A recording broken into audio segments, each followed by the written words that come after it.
Pemirsa, tahun baru identik dengan pesta kembang api dan ceria. Hal itu juga dilakukan oleh Krama Bali Tempekan Sentake, Banjar Kedaton Kesiman. Pada perayaan malam tahun baru yang digelar pada Minggu 31 Desember 2023 diisi dengan agenda ngelawar, lomba menggambar dan mewarnai bagi kalangan anak-anak.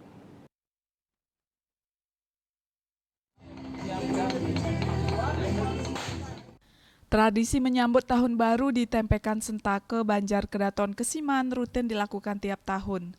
Tradisi ini melibatkan semua kramo lanang dan kramo istri guna menjalin rasa kekeluargaan. Menariknya semua biaya dirombo alias ditanggung secara gotong royong.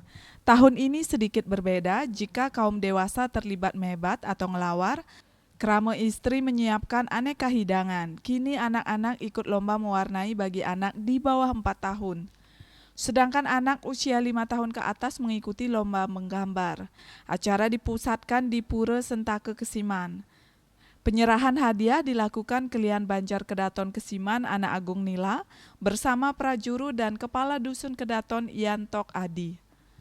Kelian Tempekan Sentake Imade Daswika mengungkapkan, model perayaan Tahun Baru di Sentake sudah dilakukan secara turun-temurun. Selain untuk ajang memperkuat pasemetonan, juga untuk memberi media bagi krama berkreasi.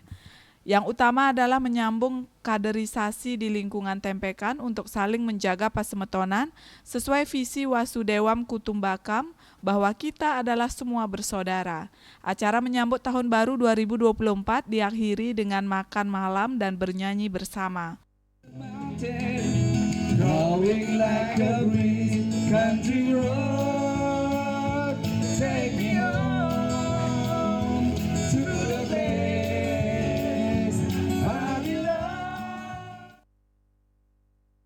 Swece Bali TV.